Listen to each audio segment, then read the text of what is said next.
Totri, there's been so much success in Arizona State's wide receiver room since Hines Ward took over. There's a pretty big conversation going on in all of football. Do you know what it is? Mm-mm. You know the term WR, wide receiver? Yeah. Yeah, they're going to change it.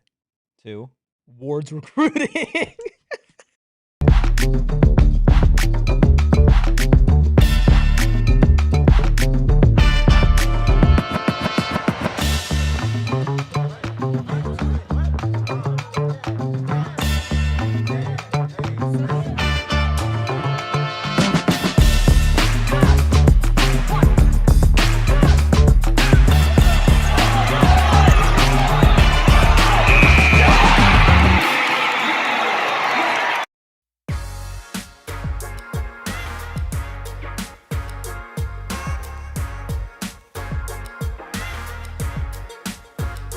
Happy Hump Day! Wow. And welcome into the PHNX Sun Devils Show. I'm Anthony Totri, joined as always by Charles. Charles himself, also known by most governments as Leche Larry, known by his friends and family, of course, as Erik Ruby. We have the Wooly Woolbrechts behind the Mac making all of the magic happen. Rob, Emily, Sharon, and BC here in the chat. Appreciate everybody hopping in today. Hit that like button, hit the subscribe button. Drop a 5-star review wherever you get your podcast. We have so much to get into today. We've got spring football on the horizon. Starts tomorrow. That first practice, I'll be out there. So tomorrow's show is going to be jam-packed with a lot of football. More from Kenny Dillingham's press conference throughout today's show. Of course, mentioning the wide receivers, Hines Ward. Maybe the most competitive room on the team ahead of spring as well. We've also got some discussion as it relates to the Arizona State men's basketball head coaching vacancy. And then some bad news for ASU women's basketball ahead of a first four matchup against Virginia on Thursday. All that and more on this episode of the PHNX Sun Devils Show. Rubus. You want to talk about it? Which part? Do you want to talk about it? We can talk about it. You want to talk about it? I mean, we can talk about it. Go ahead. Go ahead. No, please, after you. No, you first. Ladies first. Go ahead. Come on. Listen, man, after that cold open of yours. That's fair. I did.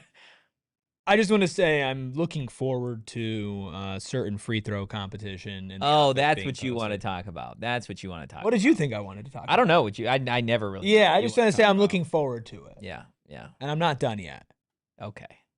Just want to put that out. Want to talk some football? Yeah. Let's talk some football. First off, I don't know if there's anybody more excited than me. Yeah.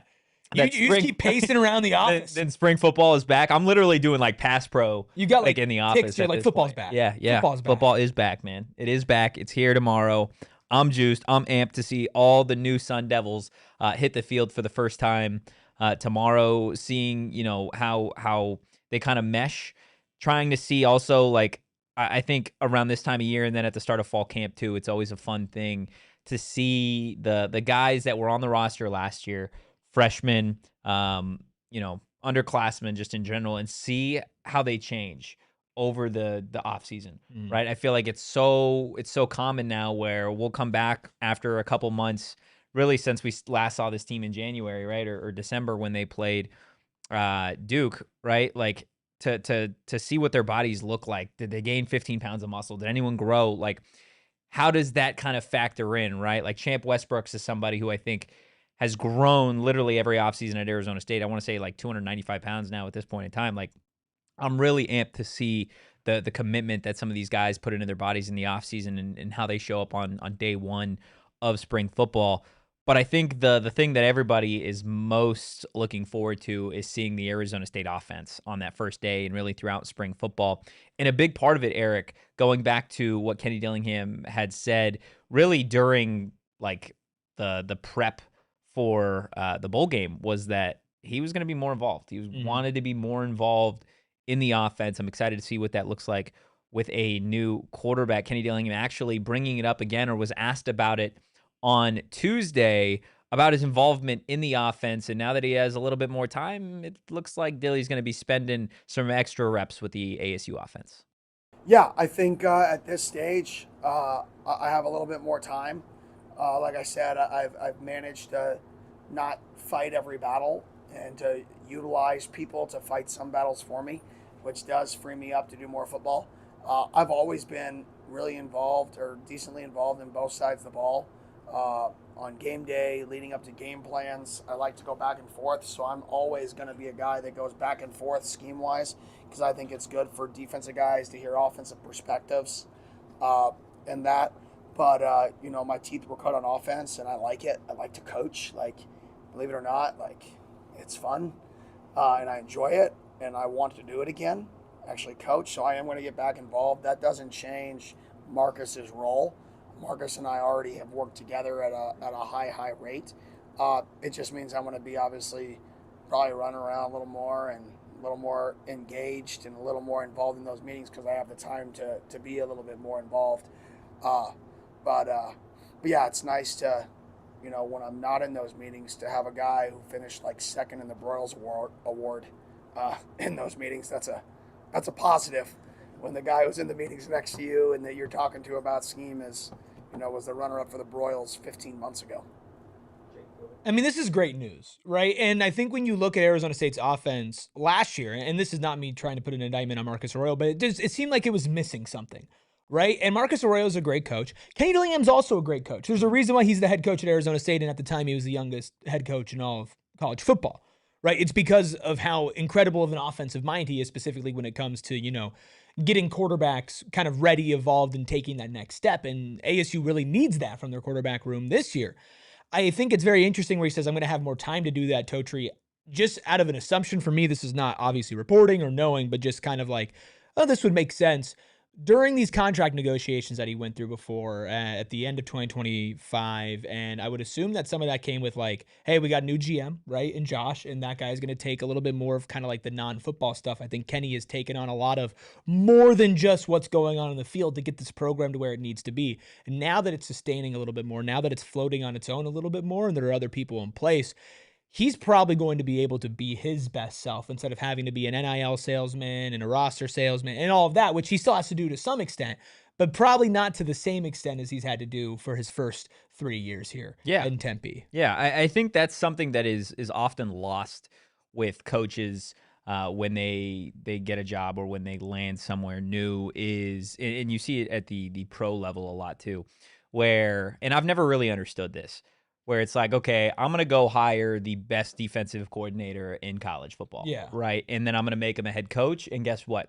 Well, he's going to be spread thin. He's going to have to hire a defensive coordinator, hire an offensive coordinator. He's got to be with the entire team. He's got to do recruiting. He's got to worry about money. So he's actually not going to be with the defense at all, even though we hired him as a defensive coach. Exactly. Right. To be a defensive minded coach. And now that may, have some ramifications on the overall aspect of like schemes and the mentality and the approach and stuff like that. But you often lose that. And not to say that Kenny Dillingham and Arizona State lost that a year ago, but you didn't really see a whole lot of Kenny Dillingham focusing squarely on the Arizona State offense, right? Again, because he's a head coach, he has to deal with a bunch of different things. But why was Kenny Dillingham hired to be the head coach at Arizona State? Because A, he was an alumni, but B, because of what he did at previous stints, what he was able to accomplish as the OC at Oregon, what he was able to do as the quarterback coach at FSU and then Memphis and Auburn and doing all those things. So for him to kind of get back to his roots, I think is going to be big for the Arizona State offense moving forward. I'm super, super excited to see what that looks like with so many new weapons. It does feel like this is kind of a blank canvas type of situation. Whereas maybe you look at last year and you didn't necessarily want to rewrite everything. You didn't want to change too much because, well, yeah, you had a returning quarterback. You had so many returning starters on the offensive side of the ball.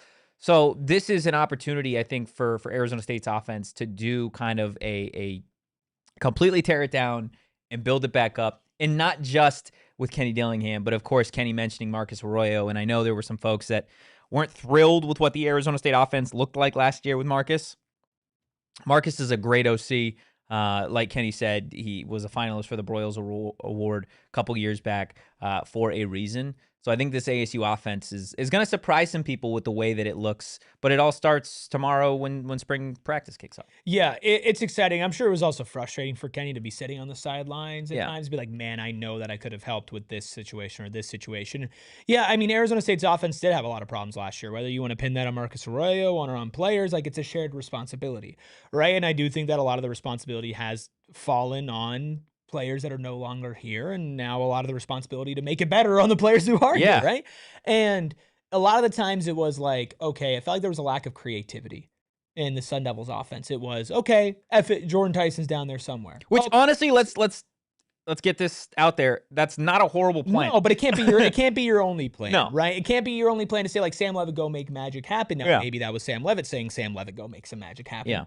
Right? But what you saw when Kenny was more involved going into the Sun Bowl was a little bit more creativity in the offense. Now, some of that came from, hey, we don't have the same choices. We don't have Jordan Tyson. We don't have Sam Levitt. We don't have a majority of our guys, but I think if you have that same type of creativity when you have your weapons, and Arizona State has more weapons this year, and more diverse group of weapons because there's simply just more players that will be in contention to be your number one or your number two than last year, like you having that creativity is so important. And I think that's maybe that extra bit that Kenny will bring. Like, you have a solid game plan, Marcus. You call plays. I'm going to be here. I'm going to help bring in some creative play calls, some creative planning going into the week. And then during the game, if I have an idea, you and I have a great relationship, boom, let's go execute that together. Maybe Kenny Dillingham will be more involved in scripting the plays for the opening drive, because what was the big issue with Arizona State at the beginning of last year? They couldn't score on opening drives. Not only that, they just couldn't. I mean, they couldn't get first downs. No, they couldn't get first downs. They couldn't score. And then they couldn't get a stop at an opening drive either. I mean, it was bad, right? And so maybe that's where Kenny comes into play and this offense kind of gets grooving, right? Again, this is not an indictment on Marcus Arroyo. This is Kenny Dillingham is a head coach at this time in his life for a reason. Mm-hmm. And it's because of the offensive side of the football. Can he do everything else? Yes. Should he do everything else? To a certain extent. But he should be coaching football. That, at the end of the day, is what he should be doing, and it's a good news that he's back involved, because him and Marcus together is better than either of them separately. I think the two biggest things that I look at when we're talking about this ASU offense and what was missing last year versus, going into this 2026 season, how can it be better? How can it be different? I think the two things for me, right, just looking kind of bigger picture for ASU's offense, was timing and balance. I feel like timing was something that you specifically look at the quarterback situation where it felt like there were a lot of off-schedule plays. And we talked yesterday about how they brought in two very cerebral quarterbacks, two very intelligent quarterbacks in Mikey Keene and, of course, Cutter Boley that have proven that they can run systems at this level. So you feel good about what they can do in terms of like the timing of the Arizona State offense and staying on pace, staying on rhythm.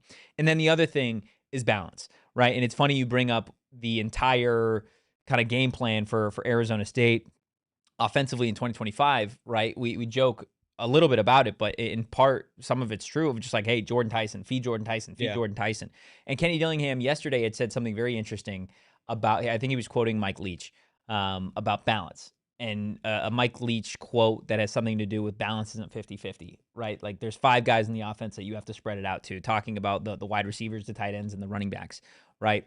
So I think you're going to see not only more on-schedule plays, more 1, 2, 3, boom, okay, there we go, just, again, to get in a rhythm. But I also think because you have so many more weapons than you did a year ago, right, not necessarily a knock on the guys that they had in 2025, but more proven weapons. Reed Harris is a more proven wide receiver 2, wide receiver 1. Omarion Miller, he is a proven wide receiver 1 in college football, along with guys that you now have at the tight end position, a bunch of new running backs, even more wide receivers, right, outside of Reed and Omarion, is I think it's going to be a more spread out offense. I think it's always fun and nice for the fan base to see, hey, we've got 2 dogs on the perimeter in Omarion Miller and Reed Harris. But part of what I think Arizona State can do a better job of this year is saying, hey, we know the defense is going to be focused on these 2.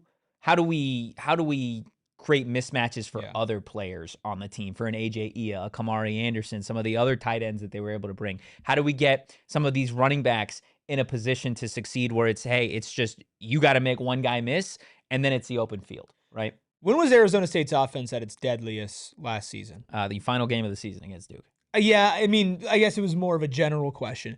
It was when somebody else besides Jordan Tyson was Yeah. also having a great game Yeah. on offense, right? I mean, Raleek Brown, I'm going to take out of this because I'm looking more so as like wide receivers than any other position. I know you have to spread it out to all the positions and whatnot, but receivers and tight ends, right?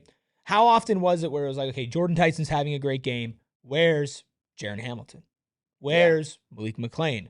A lot of times it was Derek Eusebio, and when Derek Eusebio was on one and when he was getting the ball and he was able to make plays, like this offense was dangerous. Yeah.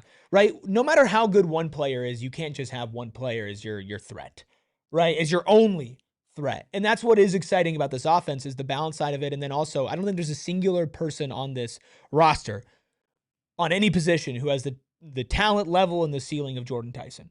I don't know if there will be anybody over the next couple of years, right? And again, that's not like a knock. Jordan Tyson, I think, has the potential to go in the top 10 in the NFL draft. Yeah. If he ended the season healthy, I think we're going to talk about somebody who maybe would go top 5 in the NFL draft, right? You still have some incredibly talented players. You do. Some of the most talented, if not the most talented wide receiver room in the Big 12. You do. Let's put that out there right now. You have the most talented wide receiver room in this conference. There is a case that this is going to be the most talented wide receiver room in Arizona State history. I think there's an argument that this is the most talented wide receiver room in the country. Absolutely. Before they've even laced them up and stepped on the field together. But again, it's like, yeah, you've got two, right? You got Reed Harris and you got Omarion Miller. You still need that third. Yeah. Right? That statement will only be true if Eusebio is a solid third. If Jaron Hamilton gets his bleep together, if Jalen Moss is able to be the guy that we saw in the Sun Bowl, right? But again, having Kenny Dillingham there to say, all right, let's kind of settle in here. Let's get this offense going. Let's get people involved. And having that happen earlier in the season, maybe by the end of the season, Kenny doesn't need to be as involved because the machine is working, but we never saw the machine work. We saw the individuals work. We saw talent work. We never saw Arizona State's offense like as a cohesive group. Yeah. Yeah, I think you're right. In the Green M&M in the chat last year was one of the most abysmal offenses I've ever seen ASU have. Because it's relative to expectations too, because you would expect an offense led by some people's reports, the number one quarterback in the portal. Yeah. A running back that just got paid a bunch of money to go play at Texas. A guy in Jordan Tyson that's going to be a first-round pick. A preseason all-conference offensive lineman in Ben Coleman. Somebody in Max Ahana who might go in the first round. Yeah. Right? Like, you at the time coming in, an all-conference tight end in Shamama. And again, injuries played a part in this. They did, but, like, even without the injuries, too, like, you're right. It was still, and I agree with Mickey, it was a unacceptable offense. It was, and the only thing that I will say in a positive light on that is they still found a way to win 8 games. Right, but it's like imagine if they had you're right. A cohesive you're right. That's offense. the other. That's They're the other not side losing of it. to Houston if they have a cohesive offense, right? And if they don't lose to Houston, well, okay, you're looking at a very you go down a different path. Yeah, but I'm saying like to me. The fact that we can sit here and say that likely this offense will be better without Sam Leavitt, Raleek Brown, and Jordan Tyson going into next year, I think is, yes, a testament to the recruiting. But to say that without any changes in coaching, that to me is all that needs to be said about how disappointing the offense was last year. Because there's no world where that should be the conversation. Even with all the guys that you brought in, there's no world that we should be talking about how there's going to be an upgrade in offense, which we both believe there will be. When Sam Leavitt, Raleek Brown, Jordan Tyson, Max Ahana, and more all walked out that door for different reasons to different places at the end of last season. There's absolutely no reason for us to be having this conversation right now other than what an abysmal disappointment. Yeah, and I think that, again, kind of leads to what 2026 could be, which is a complete opposite, right? In offense that I think this team and this program can really hang their hat on. Again, that is going to be something that I'm really, really locked into when spring football does begin. Is what does this offense look like? Again, the first few days of practice are a little different, right? They're not necessarily in full pads and all that type of stuff, install, etc. Like I'm really excited to see just the talent overall, and specifically the talent in the running back room, because we know it is going to be likely a new starting running back for Arizona State going into last season. It was the three-headed monster, right? It was the Raleek Brown. It was Kyson Brown. Different three-headed monster. Yeah. It was a group of Arizona State running backs that were supposed to lead this offense. A lot of running backs left, but you also brought in a whole hell of a lot of running backs. Kenny Dillingham had something good to say about the Sun Devils stable of running backs, and we're going to let you take a listen on the other side of our first break. Look, we have partners here at PHNX that help you make money. We got partners here that help you save money. But I want to tell you about a friend of ours here at PHNX that's got a place where you can put your money. And that is, of course, Mountain America Credit Union, Rubus. That's it. You could just put it right? there, and then it's just nothing else That happens. may be the case for other credit unions, but not with Mountain America Credit Union's My Style checking account, because that checking account has those built-in perks and benefits just for you. You guys can enjoy those restaurant deals, mobile phone protection, telehealth access, identity protection, loan rate discounts, and my personal favorite, offers on travel and events. But there is more, so make sure you visit macu.com/mystyle to apply. Make sure you make My Style your lifestyle over at Mountain America Credit Union. And if you want your credit union to support the same university that you support, well, Mountain America Credit Union, they do the same with Kenny Dillingham's Arizona State Sun Devils, of course, at Mountain America Stadium. So make sure, again, you visit macu.com/mystyle to apply. Insured by NCUA. Membership required based on eligibility. Some benefits require no cost registration/activation. Terms, conditions, and exclusions apply. For the windows to the walls. Wow, I was gonna come and do the wall part, but I mean, that's just Window how much Depot's got there, it all. there it is. There it is. Look, the Window Depot now introducing flooring, by the way. But when I say they've got it all, too far, Totri. Sorry. Too far, Totri. Good nickname. But you know what's great about the Window Depot is when I say they have it all, I really mean they have it all. We Not do. just windows that they've been serving Arizona with since 2002 with locally made windows. They have doors, skylights, cabinets, countertop sinks, and more. Including that flooring. But it's not just what they have, it's how they have it. It's the best price for the biggest inventory. Everyday low pricing, ready to go inventory, no wait times, no gimmicks, no memberships required at any of their 7 locations across Arizona. Contractors and homeowners love the Window Depot. Plus, you can shop online and pick up in-store at thewindowdepot.com. And if you need a custom order, well, they have you covered with a custom order as well. And in-house designers there to help you plan your space at no extra cost. Go to thewindowdepot.com, get started on your next project today, or stop in and give Window Depot's 7 Arizona locations a see for yourself and see why they're way more than just a window store. Hit that like button, hit the subscribe button, drop a 5-star review wherever you get your podcasts. And Erik, join the Die Hard Discord. I'm in there. I'm talking to them. Oh, right. Yeah. I can't believe that some people still haven't done that. It breaks my heart, honestly. It blows my mind. Yeah, breaks my heart, blows your mind. What does it do to you, Noah? I don't want to know. It hurts my soul. Hurts his soul. I don't. What do you think he was gonna say? I don't know. Well, look, You can't give Noah a live. You're right. I can't. The way that you can heal us and heal yourself, well, head over to gophnx.com, click that Die Hard tab, sign up to become a PHNX Die Hard today. Sharon in the chat, she's been in the Die Hard Discord for years now. At this point in time, I know several others of you are already PHNX diehards, but it is the best community of Valley sports fans, I would say, around. It's cheap, it's affordable, and it pays for itself with all of the amazing perks. Yeah, it's you get all this inside information when it comes to ASU. A lot of what you see on the timeline from a lot of reputable sources, well, it gets passed along in the PHNX Die Hard Discord. First, you get, of course, exclusive updates and whatnot from spring practice. And when we're at games during the season, well, guess what? We're giving you photos and behind pictures, the scenes of everything when it comes to our game day coverage of Arizona State football, stuff that you'll never see on the timeline, that you'll never see on this show. Plus, every single day, we're talking about ASU sports, baseball, volleyball, hockey, football, basketball, like everything. All of it. So become a diehard. And if you're an Arizona State fan and you're also a Suns fan or a Cardinals fan or a Diamondbacks fan, well, we have channels for you in there as well. Plus, if you become a diehard and join the Discord, you get access to a bunch of other great diehard content. Like, guess what? My first ever written article should be going sometime soon. So it's not about ASU, it's about the Suns, but we do have ASU portal tracker when that's going on. It's a diehard and so much more. So really great stuff by becoming a diehard, including, of course, entrance to that diehard Discord. Spring football, less than 24 hours away till Kenny Dillingham and company hit the field. We're going to see a stable of new Sun Devil running backs. So is it going to be the deepest room on the team? Well, Kenny Dillingham seems to think so. Yeah, I think that room's probably one of the most up-in-air rooms we have in terms of competition. Like, that room is going to be on. We're going to be a little more 20, 21 personnel this year.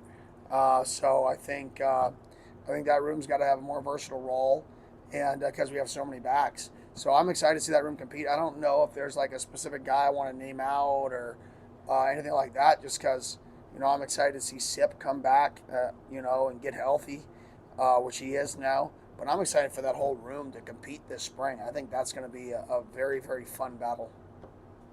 Erik, I want to play a quick little game. Oh no. Yeah. I'm gonna name an Arizona State running back on the team this year, and you are gonna give me one word to describe your level of excitement to see them. A word, not a number? A word. Okay. Yeah, we'll you try ready it. for the game. Okay. Kyson Brown. Juiced. Okay. Carde Mack. Intrigued. Man Robinson. We're gonna see how deep in his bag of adjectives. Yeah, I'm about to say. Can I just say excited? You could say excited. I'll say excited. Yeah, clearly, that one is a little bit lower on the totem pole. A little bit. I'm. You're a man hater. Okay, keep going. Jason Brown Jr. Woof. Wow, you barked. Yeah, he barked for Jason Brown Jr. That's crazy. Woof. David Abbott. Ooh. Can I just give noises? You can give noises, sure. Sure. Marquise Gillis. Yeah, wow, another bark. Another bark.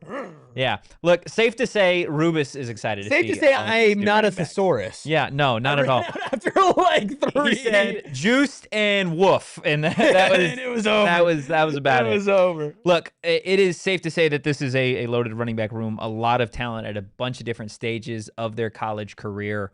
I think this is going to be a fun room to look at, and I think each and every one of these guys has a chance potentially to be the lead bell cow for Arizona State. When you look at it, of course, Kyson has been here the longest, somebody that was expected to be the primary back last year, coupled in with a Kanye Udo and a Raleek Brown. We know that, Kanye's situation was odd.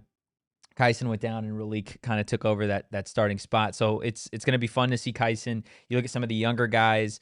You look at Carde Mack, who's a true freshman here. I think he's an explosive player that's trying to see how Kenny Dillingham and Marcus Arroyo utilize him, if they utilize him in his freshman season here. You have Man. You have Grayson Rigdon, right, who doesn't get enough, I think, love and like just overall discussion about you him. didn't ask me about him. You ran out of words, so I didn't want to throw that one at you. And then you've got the two transfers, right? The two big time transfers in David Abbott and then Marquise Gillis. I think I have already planted the flag from day one that Marquise Gillis was going to be RB1 for this team. I still think Marquise Gillis is going to be RB1 for this team, but there's so much depth in this running back room, Erik. Ralph says, hell yeah, 10 straight years of, quote, the running back room is deep discourse, followed by using one guy 75 to 80% of the time. I mean, I feel like if there's any year that's going to buck that trend, it feels like it would be this year. But yeah, you have so many bodies in that room. It's just what happens when talented players get in a room with Sean Aguano is they evolve. Yeah, you're a Pokemon guy. Like this is what happens. Started. We're gonna go past. This is what happens when you have a good trainer, right? Yeah. Like you upgrade, you elevate, you want a deep team, evolve, and you do. You don't want to just play with one guy. That's not to say that this team didn't have a deep running back room last year, right? Like assuming everybody was healthy, you had 3 capable starters. You had a Kanye Udo, you had a Raleek Brown, you had a Kyson. And I think you would argue. I know that the Kyson part with the injury that sucks. You would argue that you maybe would have liked to see the secondary punch a little bit more. Not that you want less, but it's also Brown, but just more like, hey, we like to maybe throw Kanye Udo on every once in a while. And you have situational running backs, right? Like I think that's what you have, and I think for Kenny Dillingham to say that this team is going to run a little bit more, 20, 21 personnel, so you are going to be set up in situations where you do have more than one running back out there, I think is again going to benefit what this offense wants to do. A game in, game out basis. And you go back, and we've done this in the past, and you look at Kenny Dillingham offenses and how they've been successful over the years. Yes, everybody wants to talk about the quarterbacks, right? Everybody wants to talk about the Sam Levitts, the Bo Nixes, the Jordan Travises of the world, and that's all fine and great. They're all talented players. But Kenny Dillingham running backs, Kenny Dillingham run schemes, like the offenses are built around being able to run the football. Hell, when did Arizona State have its most successful season under Kenny Dillingham? When there was a guy by the name of Cam Scattaboo lurking in Tempe, right? Like that's when Arizona State's offense was a true juggernaut. And I think, again, you don't need to have a Cam Scattaboo level player for Arizona State's offense to be one of the best, one of the deepest units in this conference. You just need to be able to put these guys in the right situation to where they are going to be able to succeed at a high level. And I do think utilizing more than just one running back in this offense is going to be a big piece of that in 2026. But the one caveat I will say to that, and to Ralph's point, if you find a guy, you give him the ball. Exactly, right? Like we were having the conversation with Raleek Brown where it was like at the beginning of the season it was okay. Like there was some Kanye Udo carries and there was some Kyson Brown carries, but it was like Raleek's just the guy. Yeah. Right? And you're saying, hey, Raleek's the guy and give Raleek the ball now. Hell, he's a running back at Texas now for a reason. I know it's ironic because I just said maybe you would like to see somebody else get a little bit more involved. I think it maybe swung a little too far in that direction. But yeah, you always had to say, okay, what gives you the best chance? And Arizona State was at its best last year when Raleek Brown was running the ball. Yeah. They're at their best. And maybe they're flawed, but they're still at their best. And so you have an opportunity this year that I feel like a lot more players are starting on equal footing, right? Because even though Kyson's back, like Kyson didn't play really last year, right? And he wasn't running back 2 the year before that. Now he's been in the system, but it's not like he's been like your starting running back for a couple of years or even in the rotation, right? Yeah. So I think you have a lot more of an even start. I think that's certainly one of the position rooms we'll be watching. But again, the other position room that we talked about a couple of shows ago is that offensive line. That offensive line has to block well too, and it might be, okay, this offensive line is really, really good at blocking inside the tackles, right? Yeah. And so we need somebody who can run it up the gut, we don't need like a change of pace guy, a shifty guy. We just need somebody who can go, right? Or maybe they're better at blocking outside the tackles, right? And opening up some gaps on the outside there. We need somebody who can run out and maybe make people miss, in the open field. Maybe that's a different type of running back, right? So it kind of depends on what counter this offense needs. But at the end of the day, like, yeah, you're right. Every single year under Kenny Dillingham, it's like, yeah, they're going to run the ball. Yeah. Like, that's just what they're going to do. And again, this is going to be a true competition again for that RB1 spot going into the 2026 season. Kenny Dillingham did bring up some injuries that are going to keep some players out of spring ball at least a little bit. Mentioned, of course, Boogie Wilson is going to miss some time in spring ball. Derek Eusebio is going to miss time in spring ball. Harry Hassman, Ramar Williams, CJ Fight.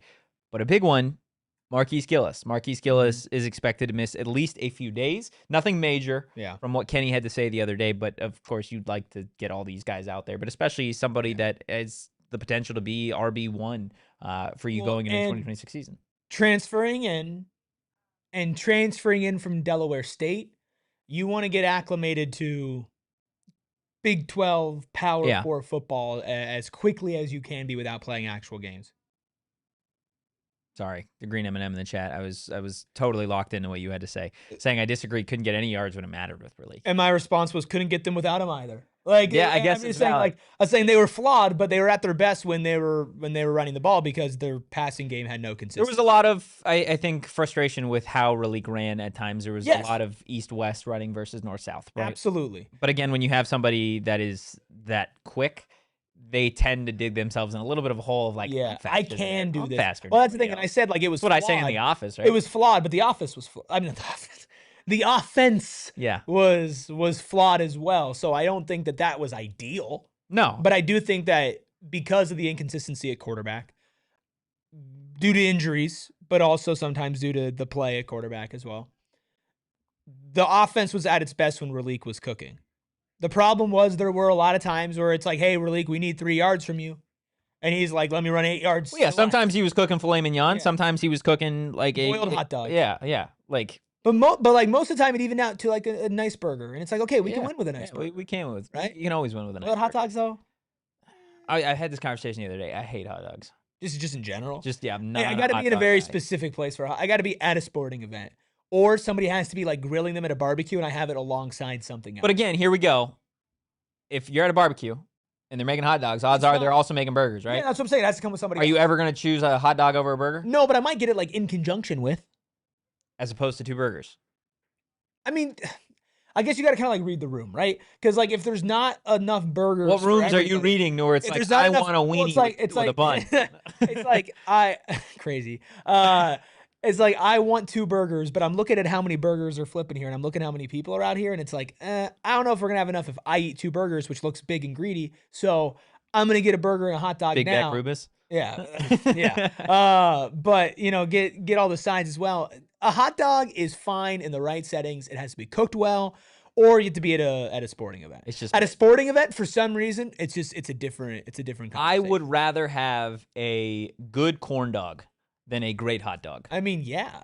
and it's not close. Well, yeah, but like they're kind It's of the not same close. thing. Noah's looking at me like I'm crazy. Yeah, but a corn dog is It's like a hot dog. Yeah, But it's in a It's a different hot form. dog. It's a different form. It's still a hot dog. I'll take a corn dog over a hot dog any day. Like Okay. if it's a plain hot dog with nothing on it. But you guys are What do you really put on your killing hot hot dogs right now. Huh? Everything. Give me all the stuff on the hot dog. Everything. Your ketchup, Everything. mustard, relish, sauerkraut. We're all in. I'll do anything. Sauerkraut, maybe not so much. I'll do anything. I'll do anything. What are you? More of a Coney guy though. I think this is Tony dog? the least surprising thing of all time. You're just a ketchup. Yeah. yeah. I don't like. I look at you and I'm like, this guy likes don't- one hot dog with just ketchup I on don't. it. I'm not the biggest fan of I like a lot of condiments and stuff. I don't like just like the plain yellow mustard, and I'm not a fan of relish or like pickles in general. But Yeah, we everything else, yelled about pickles. in yeah, the past. everything else when it comes to food, I'm not picky. But those couple of things, You I'm give not the me biggest fan. I want chicken tenders and a hot dog kind of vibe. Yeah. Like at a restaurant. You can't Like say everywhere. You can't say you're No. not picky and then be picky with No, I just don't three-made like. I don't hot like dog plain yellow. condiments. I don't like plain yellow mustard, like just the plain mustard, and I don't like relish. That's it. Ralph says Erik practices ethical cookout meat socialism. It's real. Wow. I'm looking out for everybody else, man. That's all that it is. Ben says the hot dog slander out here is absolutely bonkers. This is getting too controversial. It's mean, what we do here on the PHNX Sun Devils Show. We get controversial. When's the last time you weren't at a sporting event or like a barbecue and you were like, God, I'm gonna get a hot dog? It has been years since I've eaten a hot dog. Yeah. Since you've Years eaten a hot since dog? I've eaten a hot dog anywhere. The last sporting event I went to, I think I got a hot dog. But why would you get a hot dog when you get a burger? I can get some cheap nachos that'll taste better. Like, I don't want a hot dog. I don't want a hot dog. I'll slap you in the face with the hot All dog. right, we'll be back on the other side of our second break. Leave it to 3 ASU alumni to found the best, most innovative edible in the game. Not only do pure edibles taste good, I'm talking real good, like candy good, like they don't taste like weed It tastes like candy. good. They taste like candy because they are a full-fledged candy company. But gone are the days, Totri, of buying edibles. And what do you see on the label? Indica, sativa, hybrid.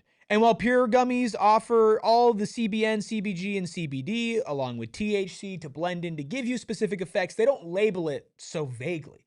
They label it specifically, like sleepy, uplifted, relaxed, balanced. Like the dwarves. Yes, it's like the dwarves, but of pure edibles, right? And here's the thing, that pure edibles dwarves every other Wow. edible out there. Wow. Because a lot of people's problems with edibles is that they take them and they don't know how they're going to make them feel. And then they get anxious and they don't, but you know exactly how you're going to feel with pure edibles. Plus, they're designed to be ripped or bit in half, making them easily shareable if everybody's over the age of 21, or easy to dial in your exact dose. So if you're new to edibles, start low, go slow, and work your way up. You know exactly how you're going to feel. So go and get yourself some pure edibles products from one of the over 130 dispensaries across Arizona. Rubus, I need you to bear with me here. Can I hold those? No. Please, just for a quick second. Just one time. No. No. Okay. Well, look, I was gonna throw those across the room, and then I was gonna tell Erik I that it's would've all punched you in good. the That it's all face. good because Shady Rays, they have you covered if you lose or break your Shady Rays sunglasses. Even on day one, Shady Rays is gonna send you a brand new pair. No guilt trip. Just replacements. That's even if your co-host decides to take your sunglasses and throw them across the We'd have to get a room. replacement co-host. Look, summer is on the horizon, and here in the Valley, you know it is going to be a hot one. So make sure you grab yourself a pair of Shady Rays, because they're the eyewear that, of course, has your back, whether you're hanging by the pool or maybe you're hitting the links this summer. Make sure, again, you have a brand spanking new pair of Shady Rays. I know Noah does. Rubus doesn't take his off. And of course, I've got myself a pair as well. The question is, do you? Make sure you go to shadyrays.com and use that code PHNXSR for 40% off. That's right, 40% off. Wow. 2+ pairs of polarized sunglasses. Hit that like button, hit the subscribe button, drop a 5-star review wherever you PHNX get hot your dogs. podcasts. Rubus, along with Ralph, gets his hot dogs at Five Guys. So yeah, didn't I've even never know. never indulged. in Five Guy hot dogs? No, I've No. not. Yeah, I didn't know that they sold hot I had no clue. Yeah, well, the more you know. I can't say that. I can't say. I can't This is the perfect time to tell you to join the supporters club because we're going to be having a lot more perfect time. member-only content hitting the feed with spring football starting. Gonna be eating hot dogs. No, we are not. Going to be doing member-only practice reports following spring football, something that we've never done here at PHNX before as it relates to the Arizona State Sun Devils. So it's going to be locked content just for those of you that spend those $5 a month to be a part of the supporters club. Not only are you getting access to that member-only content, you're also getting those exclusive emojis. You're getting a super chat once a month, getting a little badge next to your name. It's for the real diehards, the real sickos that want to be informed about everything as it relates to Valley sports. So again, sign up today. Again, $5 a month. Hot dog eating contest. Yeah, no, not happening. How many supporters do we have to get? For what? A hot dog eating contest. Between like just me and you? I think you and Noah. I don't like hot dogs. No, you have to be involved. I do not like hot dogs. Why would I be a part of this? You have to be. You brought up the idea. Yeah, you brought up the idea and then said you two do it. What a lame thing to do. Yeah. So how many? I'm asking you because I think the number's higher for you than it is for me. How many for you? No, you go first. This is why Erik and I feel like we'd have to do this on a bigger show. Like first post-game show of the year, if we add 75. You want to eat hot dogs at like 11 o'clock at night? If we add 75 members in our first football post-game show, you, me, and whoever's producing us at the time, because it won't be Noah, does a hot dog eating contest sometime during the first bye week of the season, after London. Okay. Deal? Maybe we have London dogs? 75 members, first post-game show? 50. Better than a 24-hour stream. Yeah, much better than a 24-hour stream. Or if we go to when we go to the first home game of the year, we do it at if a we tailgate. go, it's crazy. Yeah, we do it at a tailgate. Yeah? Yeah, if our credentials get approved. Yeah, we can make that happen. We should. I don't know. Doug may have a problem with you. I don't With know. me? Honestly, maybe. Totally fair. Look, transitioning back to Arizona State football, we've talked about the running back room. We've talked about the offense, but of course, over the offseason, the big topic of discussion was those big star-studded wideouts that Arizona State was able to add in Reed Harris, of course, Omarion Miller. I don't think enough people have talked about Raiden Vinesbright, the transfer from Washington as well. We all know what Jordan Tyson was able to accomplish with a few seasons under the tutelage of Hines Ward.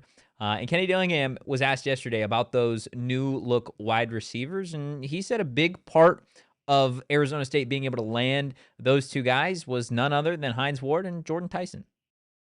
I'm excited, obviously, with Jordan's success and having a guy like Hines Ward coach the wideouts. And, he's coached one guy who was a number one wide receiver on our team, and he's kind of 1 for 1 in his coaching career.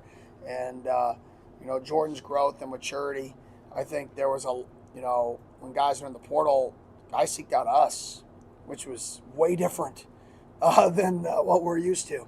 And they seeked out us, and we're like, hey, this is where I want to go be developed before I go pro. I want to go get coached by Hines and be in a system that moves me around the field and stuff like that.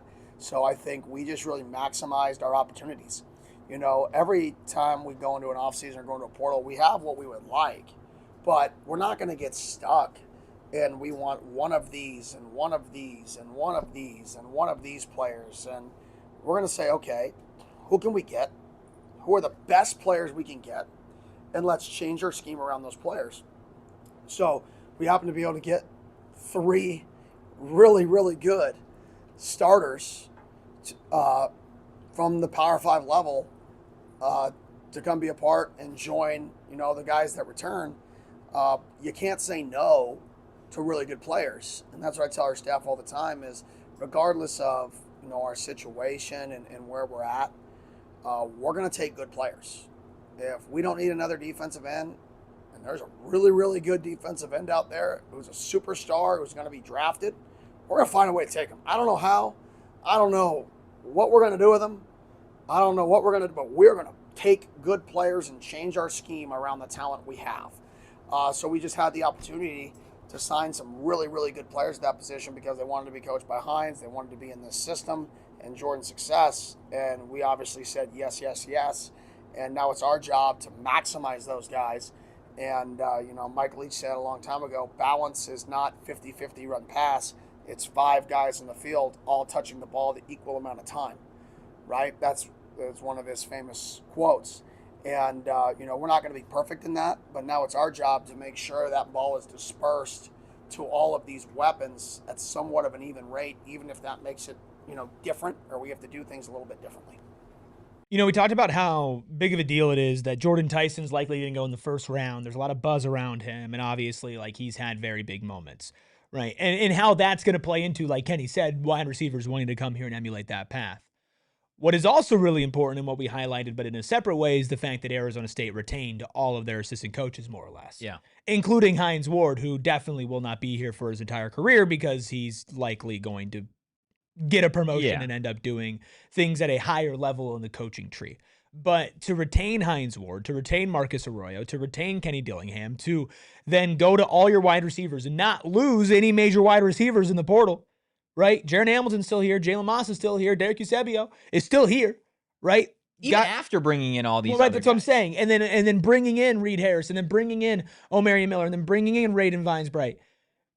You don't do that without the combination of, yes, we put a guy now, hopefully in the top 10 of the NFL draft, definitely a first-round pick. But you also don't do that unless the guy who did that is still here. Yeah. Still here coaching. And, oh, by the way, he's a Super Bowl MVP. So, to me, the very underrated part to all the putting guys in the NFL part of this is that you can look at these position coaches, Sean Aguano and Hines Ward. You can look at the coordinators and Brian Ward and Marcus Arroyo, or the head coach and Kenny Dillingham, and say, okay, well, you go along the whole thing. And they're all still here. The guys who put Cam Scadaboo into the NFL, who recruited Cam Scadaboo, who took him in from Sacramento State, they're still here.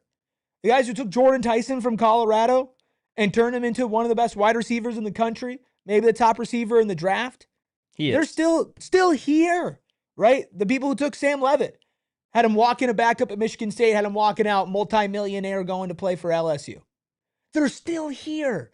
That's what's so important about all this. You're not just keeping Kenny, but you're keeping the guys that were hands-on in these position rooms, especially the wide receivers and Hines Ward, seeing the success. And you've seen it bear fruit with this recruiting class and who they've been able to retain. Hines Ward is a legit cheat code when it comes to recruiting wide receivers and getting them to play at Arizona State. Jordan Tyson just destroyed his knee at Colorado. Didn't know if he was going to ever be able to play again, let alone at that ridiculous level. Puts, a lot of time and effort and energy into his rehab, works with Hines Ward, has 2 marvelous seasons. Like you said, certified first-round pick, best wide receiver in the 2026 NFL draft. And then you get to the transfer portal cycle, the most recent one. And now, like Kenny said, you have players seeking out Arizona State. Yeah. Right? We were talking in the offseason, you need Omarion Miller or Reed Harris. Yep. Right? They found a way to get both of them. Not because they have more money than everybody else to shell out. Again, these guys are getting paid handsomely, right? Over $1 million for Omarion at the least. So they're getting paid, but it's also like, where do you want to take your career? Do you want to be a guy that played in college football for 4 years and then you go sell insurance? Or do you want to take this to a new level and do you want to play in the NFL? If you have aspirations to play at the highest level of this sport, why would you go anywhere else than Arizona State? There's not a wide receiver coach in the nation like Hines Ward that's a Super Bowl MVP, that's done it at a super, super high level in the NFL with a storied organization like the Pittsburgh Steelers, right?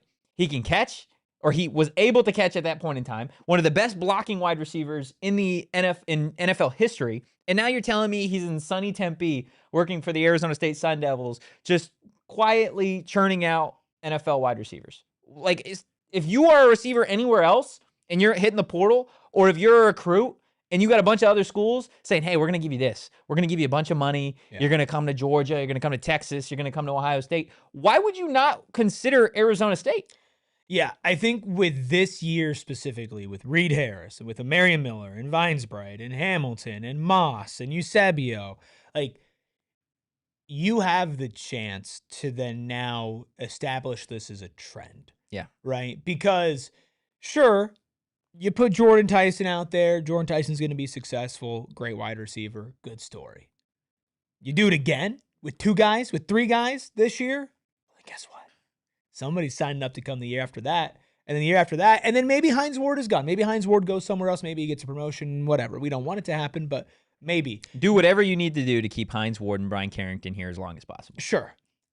Eventually, they might not be here, but hopefully by that point, you've associated the pitchfork with NFL-level wide receivers. Imagine if they can get another first-rounder next year. I think it's possible. I think it is, too. I think it's easily possible that Omarion Miller or Reed Harris could be first-round level players next season. But, of course, that is something that is still yet to be seen with spring football kicking off on Thursday. Again, we will be out there, and tomorrow's show will be completely jam-packed.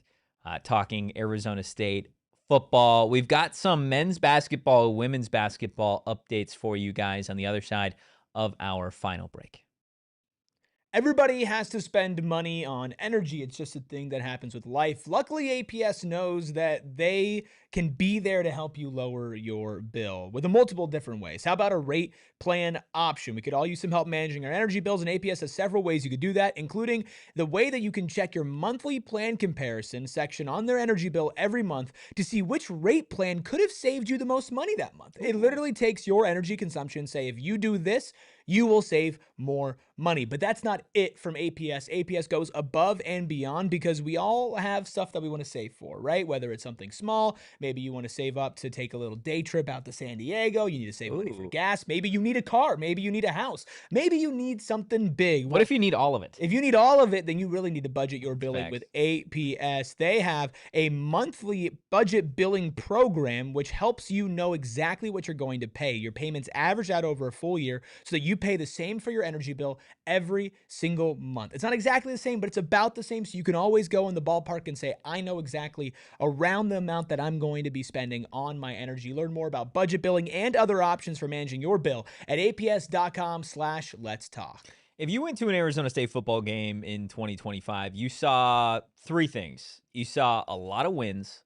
You saw a lot of Sun Devil fans, and you saw a whole hell of a lot of branded Bills hats on those Sun Devil fans. It feels like every single person out there had a different Arizona State branded Bills hat that they were rocking, and that's because branded Bills, they have what feels like endless options when it comes to not only Arizona State caps and hats, but seemingly for every single sports team here in the Valley. They've got you covered. Whether you need snapbacks, truckers, fitteds, beanies, or tees, they've got you covered with performance and style. Now, a big reason why you probably saw so many of those Arizona State branded Bills hats at Mountain America Stadium, well, it's because branded Bills, they've got partnerships with 40 universities, including ASU. Of course, they do some charity work on the side with U of A. It is what it is. But look, again, it's getting hot. Make sure you got a branded Bills hat on. Branded Bills, get it on your head. Head to brandedbills.com and use code BBPHNX for 15%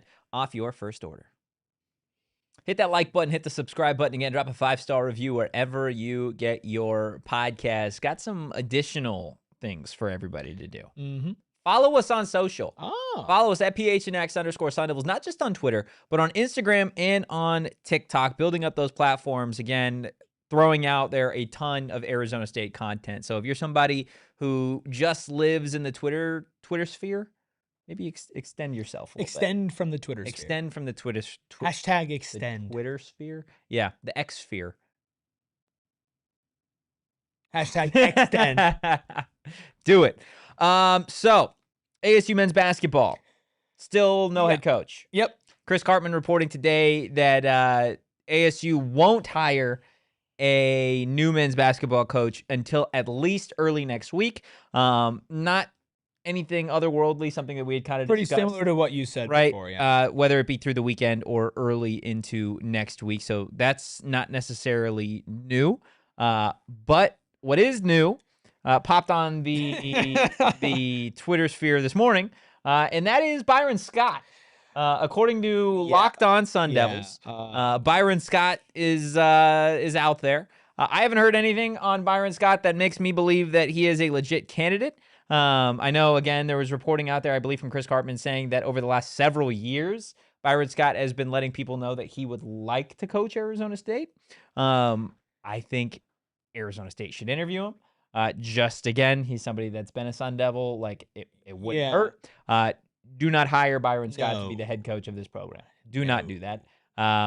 It's again, I think the odds of it happening are already slim to none. But don't do that. Don't do that. I will just say this. Hey, don't do that. I will just say this.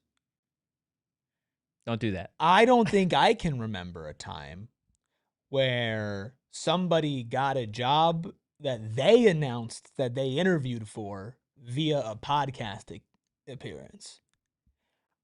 No shade about you do what you gotta do. Byron Scott says you want to come on the show, come on the show, right? Like that, like we get it, right? Totally get it. So no shade to Locked On at all. I'm just saying, from bird's eye view, if you could tell me one time a head coaching candidacy was filled by somebody who announced that they had interviewed for the job via podcast before the second round of interviews had concluded, I'd like to see it.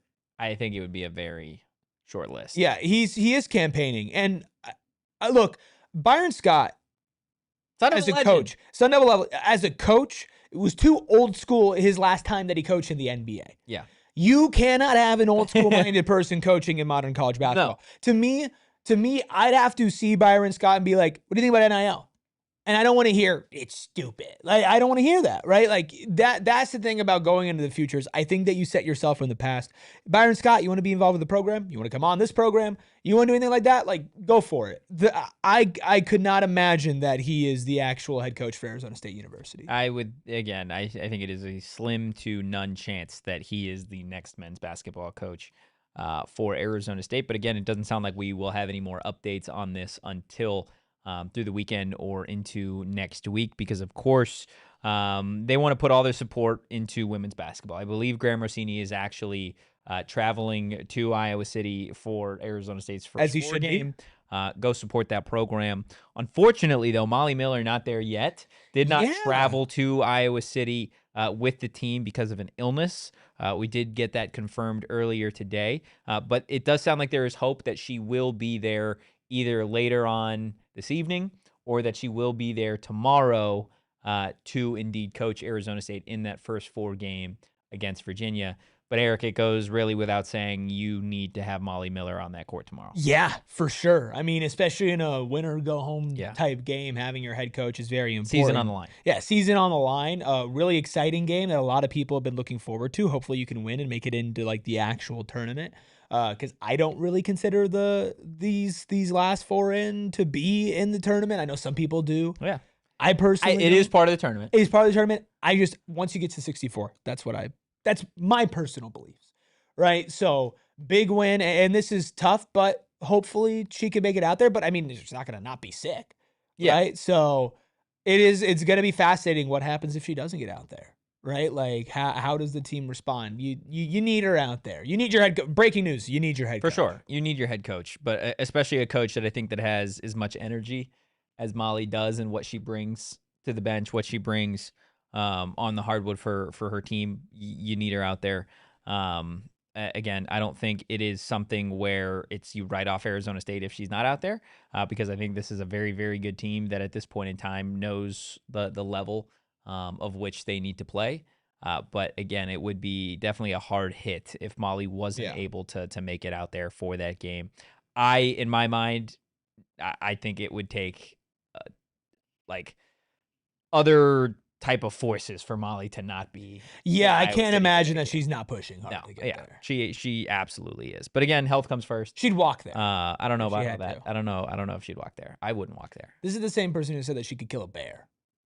She did say she could kill a bear. She'd walk there. I mean, Molly, are you all talk or what? Like, this is it's time kill to a bear, kill a cold. Kill a cold, kill a Cavalier. That's what you got to do, right? When you get out to Virginia or when you get out to Iowa City, taking on the Virginia Cavaliers. Of course, that game tomorrow night, I believe it's on ESPN2. Make sure you tune in to that. We'll keep you updated on the PHNX Sun Devils socials as that game is going on. And of course, socials will be popping in the morning for that first Arizona State spring football practice. I'm amped. I'm juiced. I'm all the words that Erik Ruby doesn't know. I'm barking. I'm roofed. There it is. He's roofed. That's all we got today, yeah? Baseball audio only episode coming out tomorrow. Yes. That is happening. And that's it. That's it. Okay. No, you got That's anything? all, folks. No. Hit that like button. Hot or not, hot Hit the dogs. subscribe button. Drop a 5-star review wherever you get your podcast. Again, follow us on social at PHNX Sun Devils, Instagram, Twitter, and on TikTok. You can follow me at Anthony_Totri. You can follow Leche Larry here, also known as Big Back Charles, at Erik Ridiculous. Ruby. That is Erik with a K. You can follow the Wooly Woolbrecht at Hot Dog Muncher 24. We'll see you tomorrow. In the meantime, go Devils and peace. We all silly like the mayor.